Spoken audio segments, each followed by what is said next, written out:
중국 안휘성의 구화산. 99개 사찰을 품고 있다는 불교 성지다.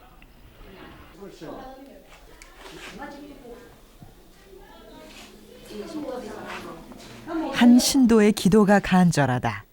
대상은 커다란 항아리.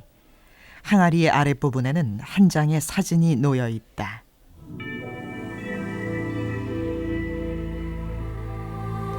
항아리와 사진은 이 특별한 불상과 관련이 있다.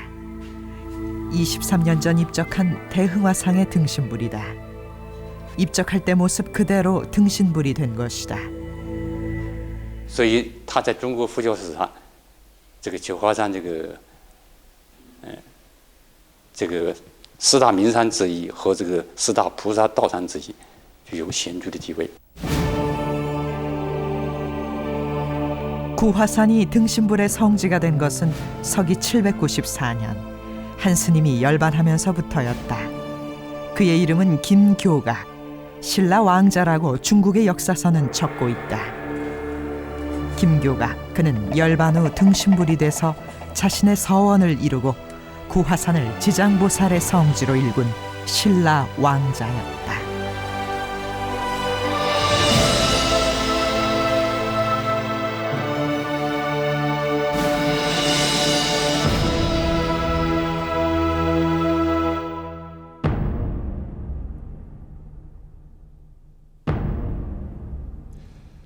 중국 구화산을 불교 성지로 일군 김교각 스님. 그가 신라의 왕자였다는 사실을 아는 이는 그리 많지 않습니다. 신라 왕자의 신분으로 승려가 된 그는 왜 신라가 아닌 중국 당나라에서 구도자의 길을 가게 된 것일까요? 더욱 우리의 관심을 끄는 건 소설 속에만 있는 줄 알았던 등신불이 존재한다는 점입니다. 어떻게 생전 모습 그대로 열반해 들 수 있었는지 등신불의 비밀을 찾아 구화산으로 가보겠습니다.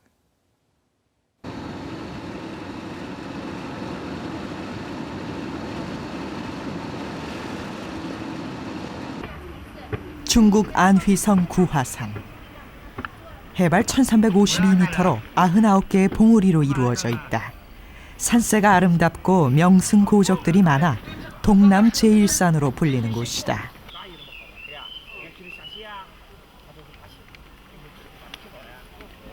99개의 사찰과 1만여 개의 부처를 모신 곳이다.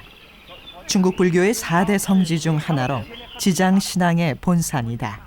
수도하는 승려만 1,500여 명에 이른다.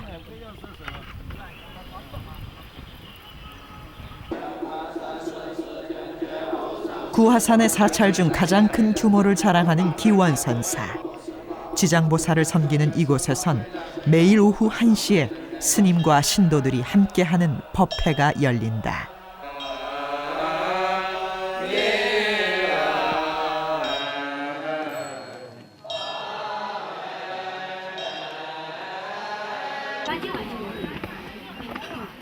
불교 성지답게 구화산을 찾는 사람들도 많다. 최근 들어선 중국인뿐만 아니라 동남아, 우리나라에서도 많은 사람들이 찾고 있다. 가파른 돌계단에서 삼보일배를 하는 사람들도 눈에 띈다. 이들이 끊임없이 구화산을 찾는 이유는 무엇일까? 辽宁什么地方？沈阳。沈阳的。那您主要是到这边来做什么呢？就是纯粹的旅游，放松自己嘛。工作挺累的，正好赶上现在五一节，我们都有假。求平安，求家人平安，求事业有成嘛。事业有成。家人平安健康。 구화산이 여느 불교 성지와 구별되는 가장 큰 특징은 등신불의 존재다. 김교각 스님의 등신불을 모신 육신보전은 가장 중요한 곳이다. 편에겐 고기 육자 대신 달월로 표기했다. 스님에 대한 존엄의 표현이다. 김교각 스님을 모신 곳이기에 구화산을 찾은 신도들이 가장 오래 머무르는 곳이기도 하다.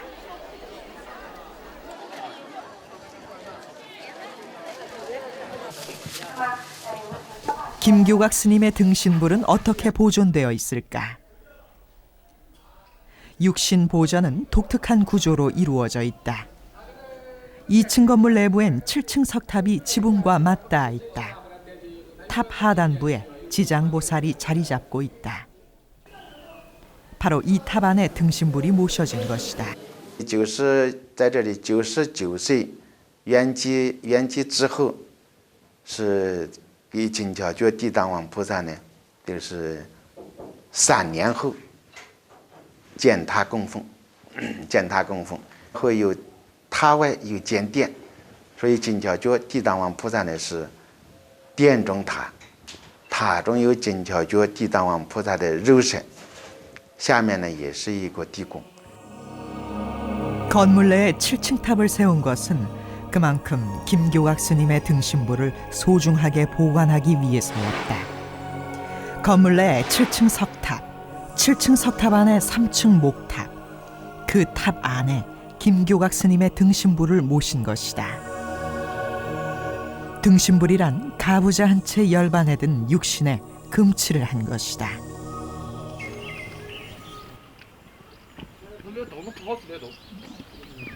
구화산 제2봉에 자리 잡은 백세궁. 원래 이름은 적성암이었다. 이곳 역시 등신불이 모셔진 곳이다. 명나라 때 입적한 무화스님의 등신불. 100살이 넘어 입적할 당시 제자들은 풍습대로 무화스님을 항아리에 넣어 모셨는데 3년이 지나도록 썩지 않았다. 무화스님은 김동리의 소설 등신불의 소재가 되기도 했다. 수백 년이 지난 지금도 생시 모습 그대로다.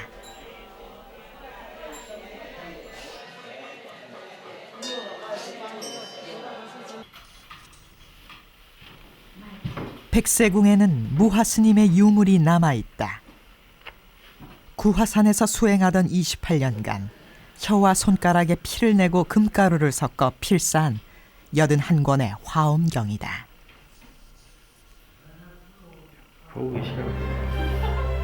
한자도 소홀함 없이 명료한 글자체엔 아직도 주홍빛이 선명하다.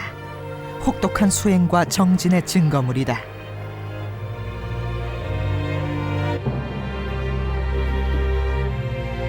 무화선사가 등신불이 되자 명나라 숭정황제는 옥인을 하사했다.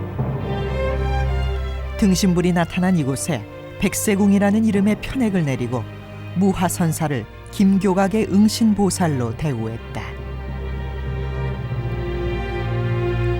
김교각 스님의 화신이 무화스님의 등신불로 나타났다고 보고 응신보살이라 칭한 것이다. 那就是我们金巧觉创办地藏菩萨的道场，他是带着这运力来到我们这个众生当中来度化。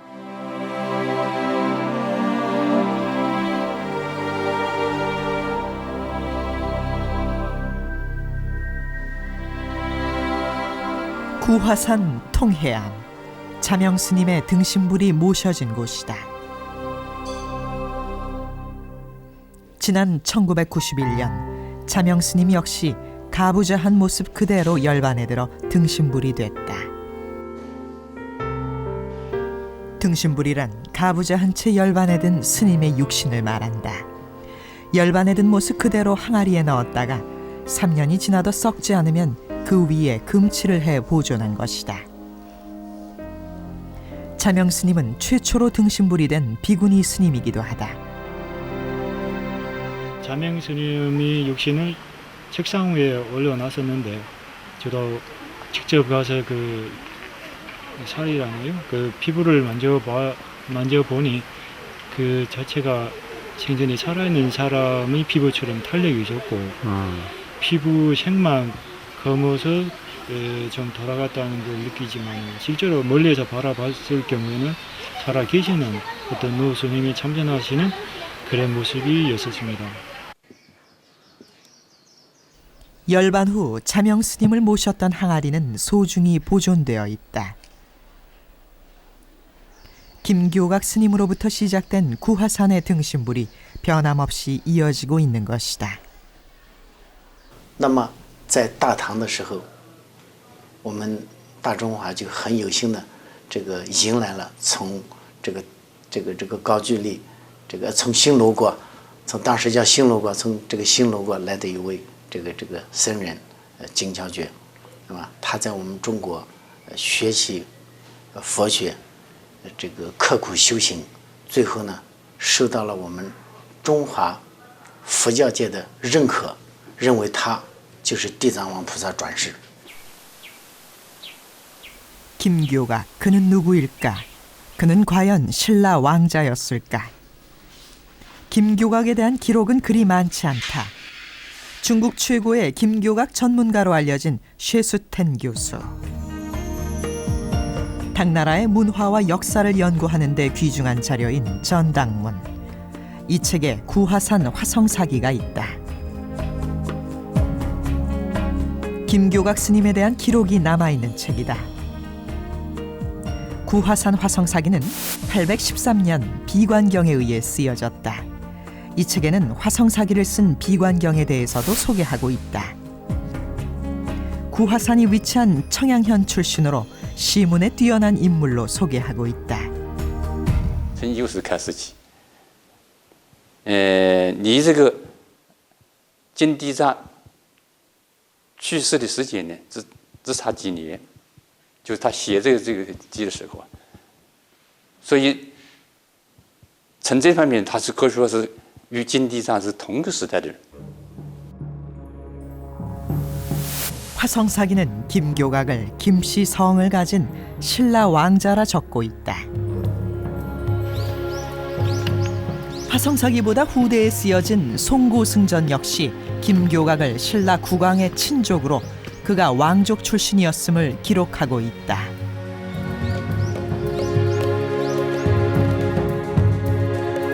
구화산의 역사를 기록한 구화산지에서는 최초로 김교각이란 이름을 직접 언급하며 그의 신분을 밝히고 있다.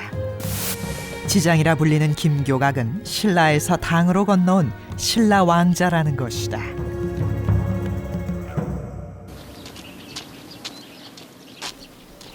구화산 아래 위치한 노전오촌. 오씨 일가가 긴 역사를 이어온 마을이다. 구화산 입산 전 김교각 스님이 다녀간 곳으로도 유명하다. 오씨들의 선조를 기리는 사당엔 김교각에 대한 기록도 남아있다.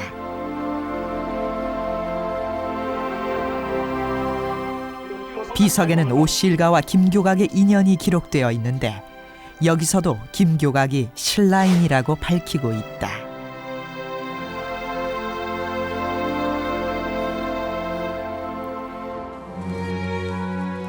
김교각이 직접 쓴 시도 전해진다. 수행하는 그에게 오씨 가문에서 쌀을 보내주자 보답하는 의미로 썼다는 시 수혜미. 그는 이 시에서 자신이 신라의 왕자임을 밝히고 있다.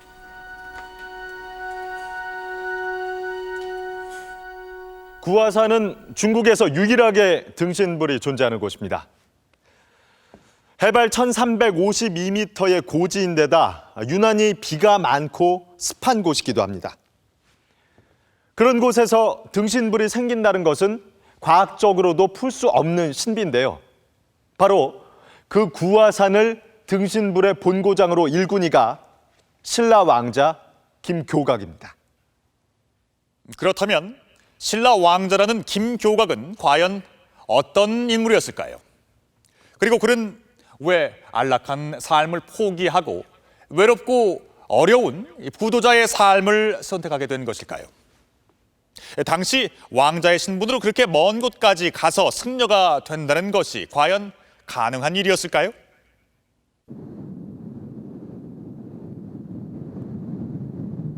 섬서성의 성도 서안.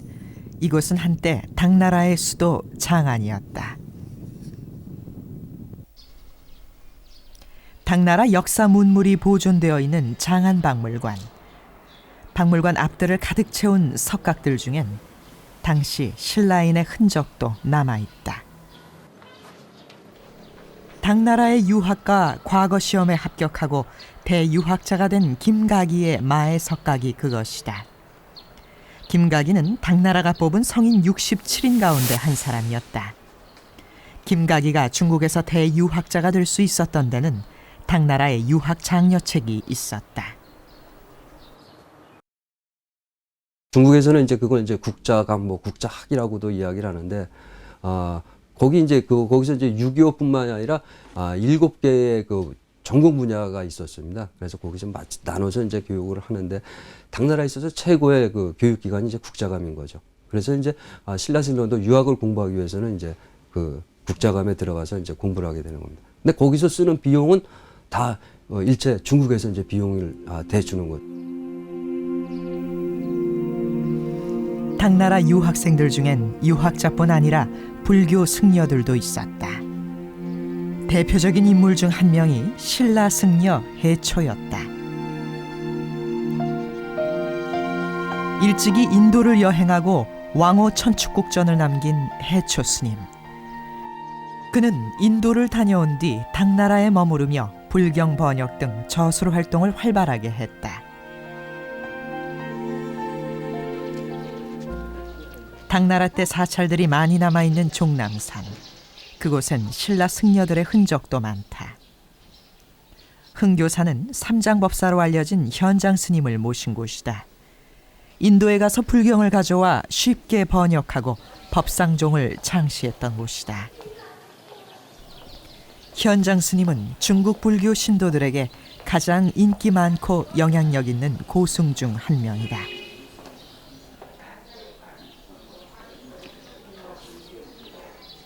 현장 스님을 기리는 5층 석탑 옆엔 또 하나의 작은 탑이 있다. 당나라로 유학가 평생을 그곳에서 수도한 신라 승려, 원측 스님을 기리기 위한 탑이다. 他们不仅仅是求法，不仅仅翻译佛经，他们也有弘法的活动。所以弘法的活动主要表现在他们有许多对印度翻译过来的经典有重新再解释，有他们自己的理解。像元策呀、义香啊这些人都有很大量的著作，而且在当时长安城里都有很大的影响。许多人对他们的学说很热衷，认他们说的非常好。 해초 원축 스님처럼 당나라에서 활동한 스님들도 있었지만 유학 후 신라로 돌아간 고승들도 많았다. 지상사에 머물렀던 의상대사도 그중 한 명이다. 중국 화엄종의 본산인 지상사. 원효대사와 함께 유학길에 올랐던 의상대사는 이곳에서 화엄종의 대가인 지엄화상으로부터 수년간 수학했다. 서기 670년 신라로 돌아간 의상대사. 그는 신라의 화엄신앙을 널리 알렸으며 이를 사상적으로 체계화했다는 평가를 받고 있다. 의상대사처럼 당시 신라에서 당나라로 유학 간 승려는 200여 명이 넘었다.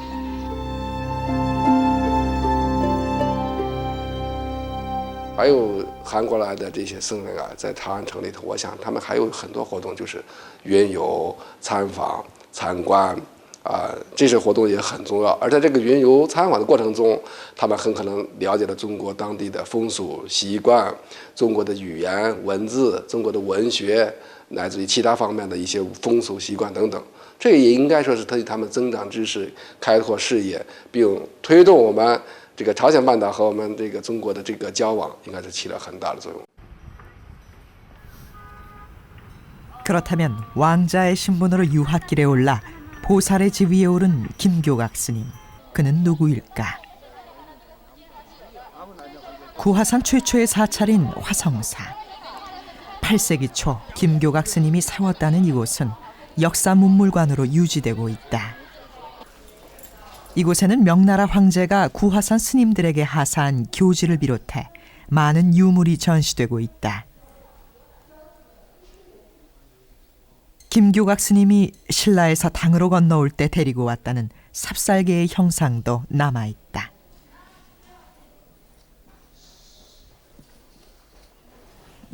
진짜죠, 从韩国到中国呢，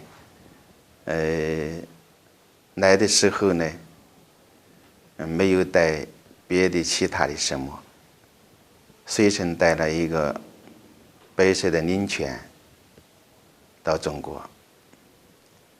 据记载上呢，还带来道种和茶种子。 김교각 스님의 유품으로는 유일하게 신발이 전시되어 있다. 언뜻 보기에도 엄청나게 커 보이는 집신 한 켤레. 길이만도 40cm에 이르러 그가 기골이 장대한 인물이었음을 알 수 있다. 구하산 정상의 고배경대. 김교각 스님이 수도 기간 대부분을 보낸 곳이다. 후대 사람들은 이곳에 사찰을 세워 그의 뜻을 기리고 있다. 이곳엔 김교각 스님이 수도할 당시 남겨진 것으로 추정되는 발자국이 있다. 당시 남자들의 평균 신장이 150cm였던 것을 감안하면 엄청난 크기다. 실제 기록에 따르면 김교각 스님은 7척의 키에 장정 10명을 상대할 만큼 장사였다고 한다.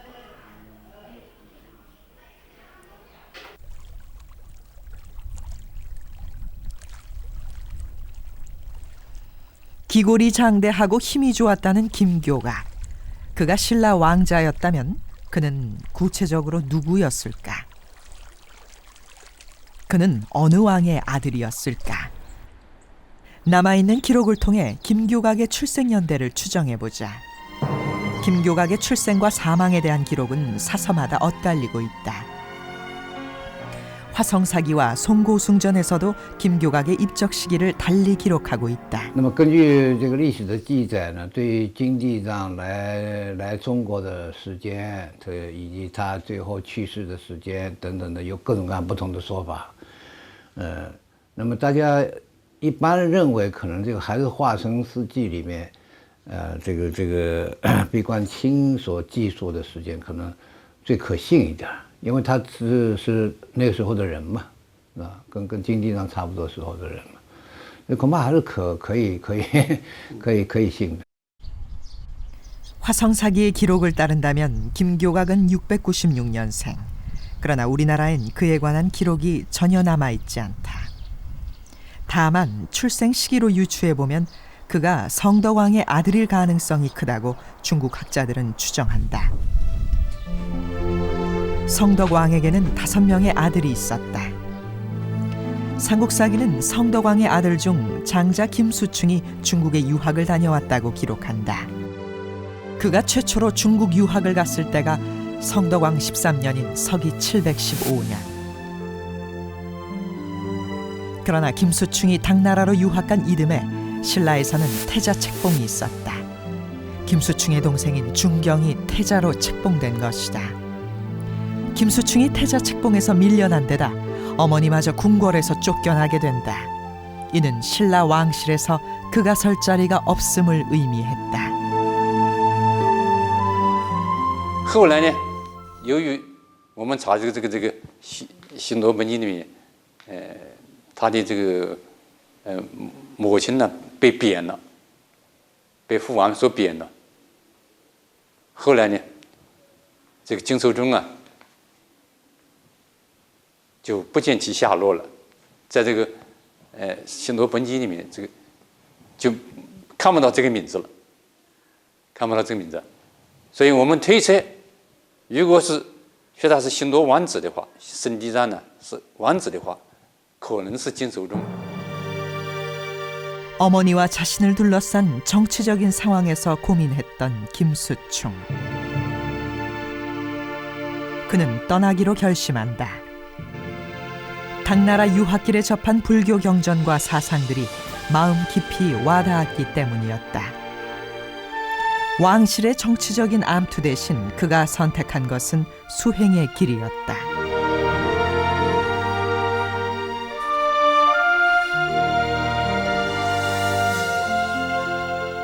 중국엔 4대 불교 성지가 있습니다. 모두 한 명씩의 보살들이 모셔져 있는 곳인데요. 산서성 오대산엔 지혜의 상징인 문수보살이 받들어지고 있습니다. 그리고 사천성 아미산엔 실천의 상징인 보현보살이 받들어지고 있고요.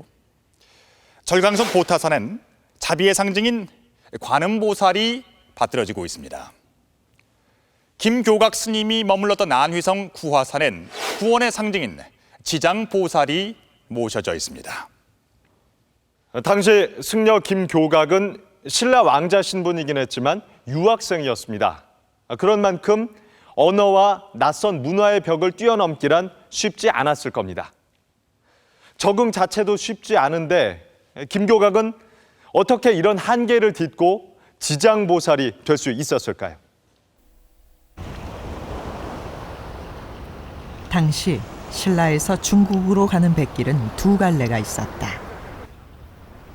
신라를 떠난 김교각은 양자강 하구를 통해 구화산 쪽으로 거슬러 올라갔을 것으로 추정된다. 양자강 하구에 위치한 안휘성 무호시. 이곳에도 김교각이 머물렀던 흔적이 남아있다. 광제사가 그중 한 곳이다.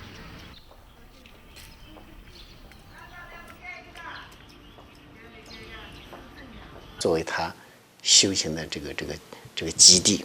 那么在这之前，他在这个浙江省、安徽省、江苏省都留下了一些这个足迹。那么到现在呢，我们这几个省啊，还可以找到好多地方叫小九华，那都是传说，都是地藏王菩萨曾经在那里短期待过。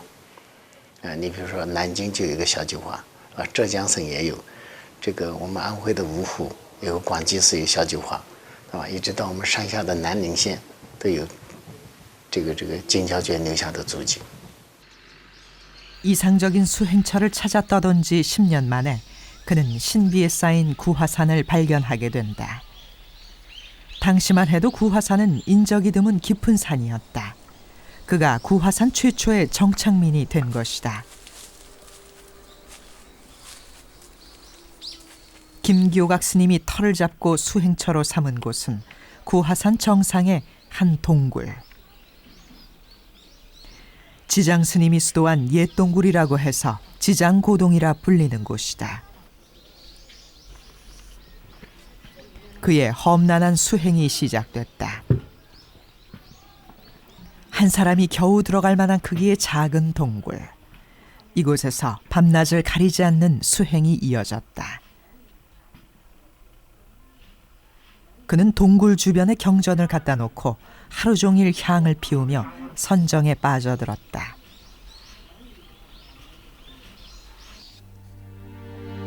남루한 배장삼 차림, 추위를 달랠 그 무언가도 없이 가재도구라곤 세 발 달린 솥 하나가 전부였다. 끼니는 이 지역에서 나는 흰 흙에 약간의 쌀을 섞어 해결했다.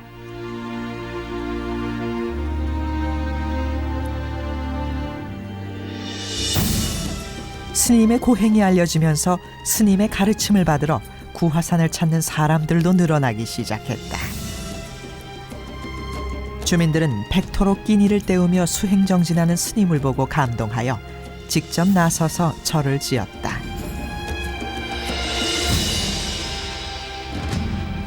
송구反见武山下呢有个诸葛节这个人，到上面一看，哎呀，师父如此苦行呢，我们没有发现这是我们的罪过，所以呢，诸葛节等人就把他请出山洞，给他在菊花街那个地方呢建造了一座寺宇。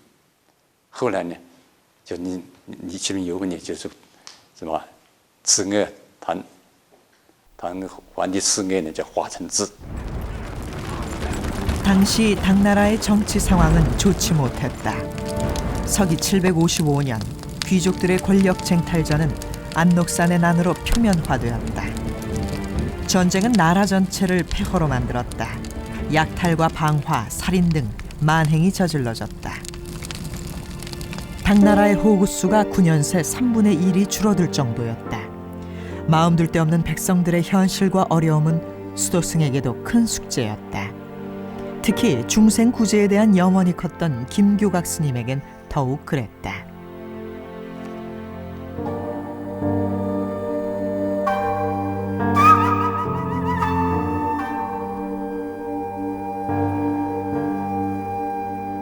그는 피폐한 백성들의 삶을 구제할 방도를 찾고자 했다.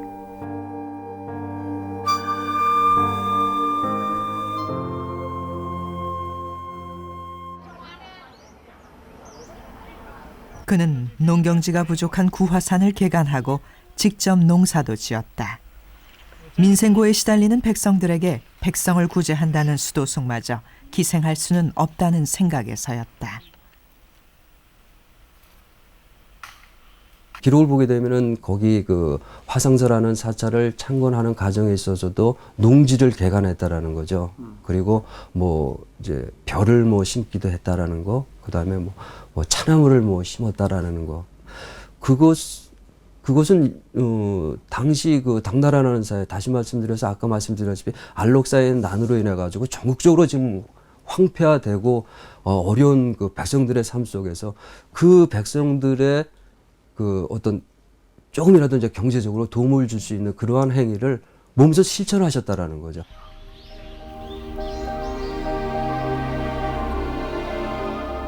철저한 자급자족의 실천과 함께 수행의 강도도 갈수록 높아졌다.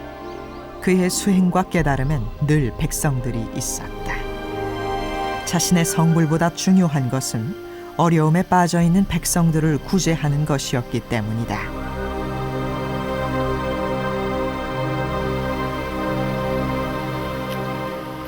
他的这个出家，一直到中国来求法，就说明他不是一般的佛教徒，他是有信念、有追求的，对吧？就是要追求这个佛教的最高真理。最高真理就是呢，要度尽众生呐，对吧？自利利他。 啊，解救你受苦受难的人，是吧？ 김교각의 사상은 지장보살의 정신과 흡사했다. 지옥의 마지막 중생까지 구제한다는 지장보살. 사람들은 김교각에게서 지장보살을 떠올리기 시작했다. 어떤 사람이 이제 옷이 없었는데 자기가 이제 옷을 다 벗어줘야 되는 자기 몸을 참 의지할 데가 없어서 땅을 파고 자기 몸을 의지하고 자기 옷까지 다 주었다. 이런 데서 이제 땅지자 감출장자 땅에다 이제 몸을 감췄다 해서 지장보살이라고 부르는데요. 그 지장보살의 원력이 모든 중생들이 뭐 성불하지 않는 한 당연히 성불하지 않겠다. 그 모든 중생들을 다 구제하고 난 다음에 맨 마지막에 내가 성불을 하겠다. 그래서 모든 중생을 다 구제한다고 하는 데서부터 지장신앙이 시작되었다고 봐야 되겠죠. 그의 고행과 덕행은 당나라 황실에까지 알려졌다. 사찰명을 지어달라는 지주태수 장암의 부탁에 당황제는 직접 화성사라는 편액을 내렸다. 당황제의 편액. 그것은 김교각에 대한 당황실의 공식적인 인정을 의미했다. 그뿐만이 아니었다. 광제사의 분수엔 용 모양의 형상이 조각되어 있다. 이곳에 보관되어 있는 당황제의 금인을 본뜬 것이다. 757년 당황제 숙종이 김교각 스님에게 내린 금인. 그것은 광제사에 소중하게 보관되어 있다.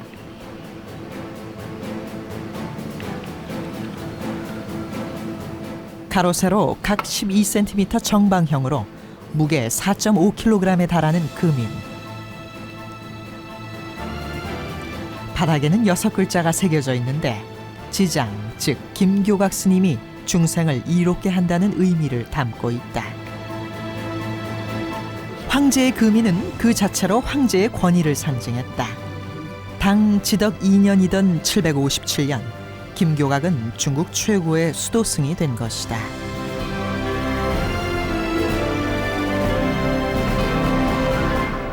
认同金乔觉享受王的待遇或者皇的待遇，因为只有皇和王才有玉玺啊，对不对？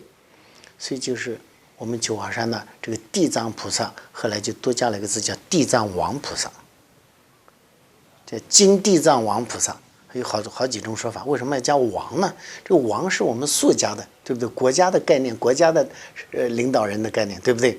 他为什么叫王？就是因为这个皇封过的，让他享受有这个皇家的待遇。 김교각이 구화산에서 수도하던 시절 당대의 시인이었던 이태백이 구화진에서 서당을 열며 머물렀던 적이 있었다. 이태백은 김교각을 만났고 그의 수행에 감탄하여 글을 기리는 시를 남겼다.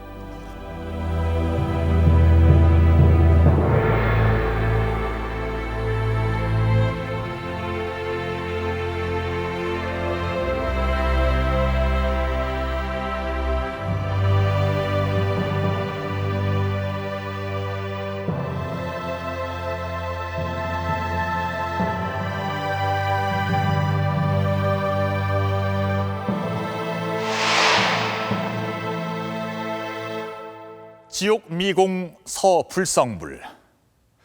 지옥이 텅 비기 전까지는 결코 성불하지 않으리라.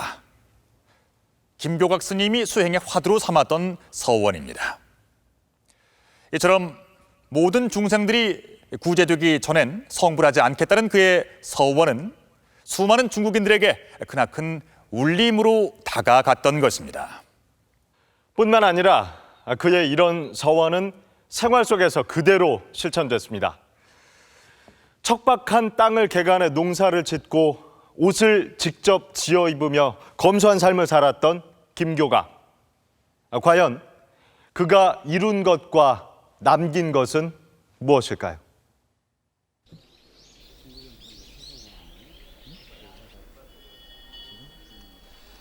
(1200여 년) 전인 서기 794년 음력 7월 마지막 날이었다.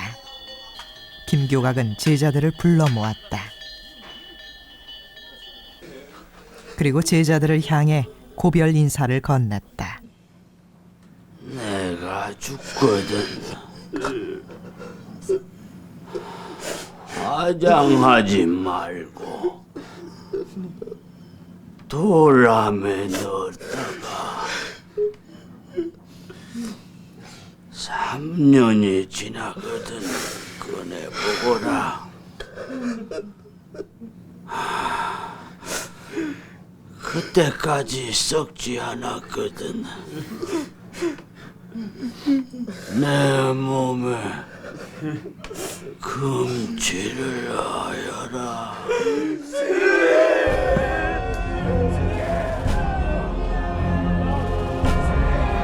그것이 마지막이었다. 99을 일기로 스님은 열반에 들었다. 당시 구화산엔 기이한 일들이 벌어졌다. 산이 울리고 돌이 떨어지는 소리가 들렸으며 종을 쳐도 소리가 들리지 않았다.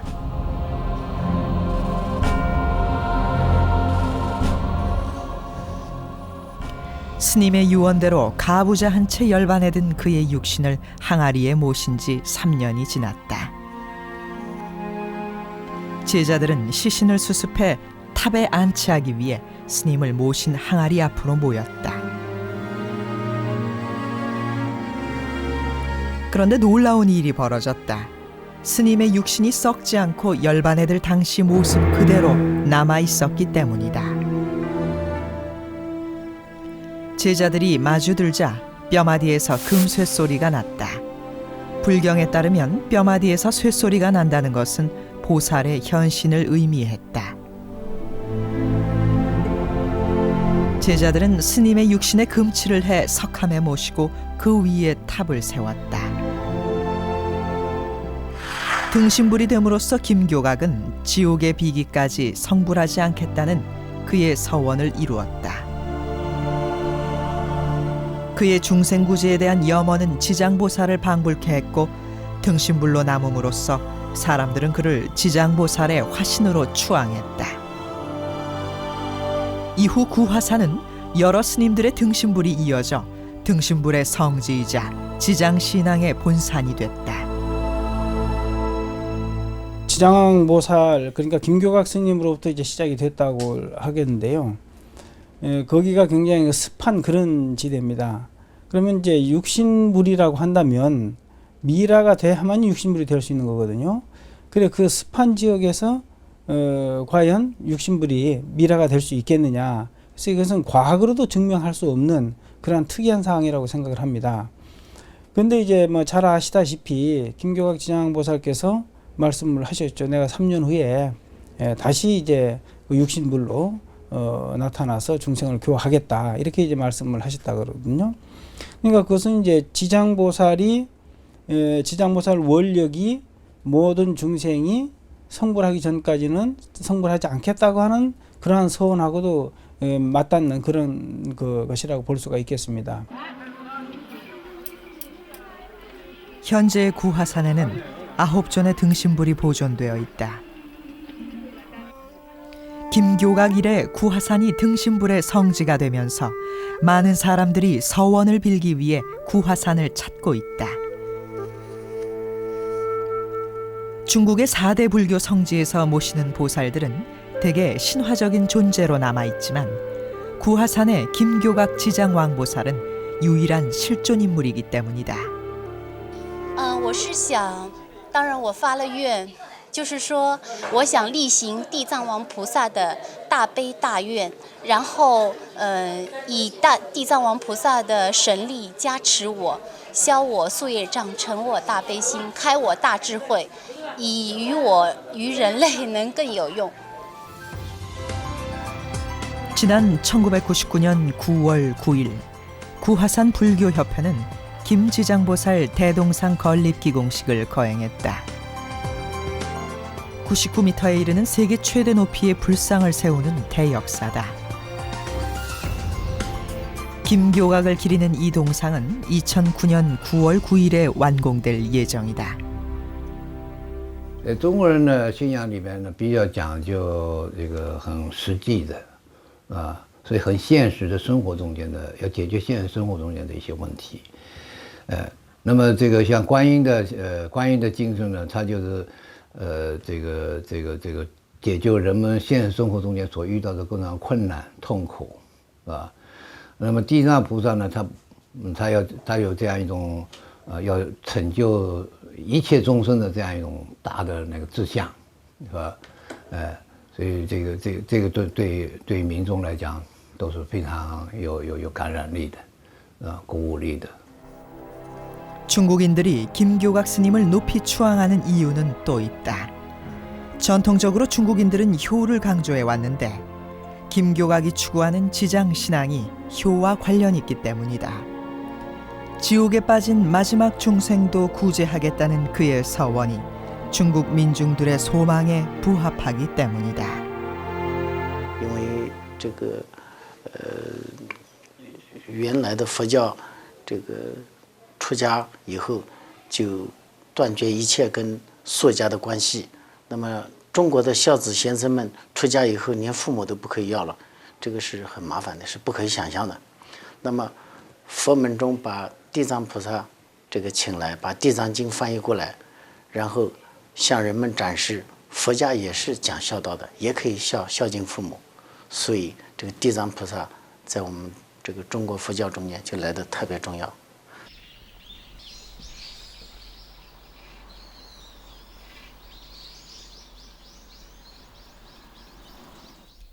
예비 승려들을 위한 승가대학, 구화산 불학원. 매년 60여 명의 승려가 배출되는 곳이다. 지장보살의 도량에서 김교각을 배우고 따르려는 사람들이 고행의 길을 자처하고 있는 것이다. 중국의 뭐 달마대사나 그다음에 이제 뭐 육조 해능대사 이런 분들은 전부 다 조사에 불과합니다. 그럼 조사면 한참 아래 단계인데 아유 신라의 그것도 뭐 당나라 하면은 그 당시 엄청난 세력을 가지고 있었던 그런 그 국가였었는데 조그마한 신라에 뭐 스님이 와서 수행해 가지고 고승이 되고 이 보살이라 이렇게 호칭을 붙인다고 하는 것은 이것은 엄청난 것이죠. 신라 왕자 출신으로 낯선 땅 중국에서 평생 구도자의 길을 간 김교각. 그는 지장 왕보살이 됨으로써 신라인의 자존심을 세웠을 뿐 아니라 마지막 중생까지도 구제하겠다는 서원을 실천한 민중의 등불이었다. 각고의 노력과 오랜 수도 끝에 자신의 서원을 이룬 신라 왕자 김교각. 그는 신라인으로 자존심 강하기로 유명한 중국인들의 추앙을 받았습니다. 김교각 스님에 대한 존경이 오늘날까지 이어지는 것은 현대를 살아가는 우리에게도 시사하는 바가 크기 때문일 것입니다. 지옥이 비기까지 성불하지 않겠다. 물질 만능의 시대, 개인의 영달에 매달리는 현대인들에게 김교각 스님이 몸소 실천한 서원은 평화와 공존의 메시지로 되살아나고 있습니다.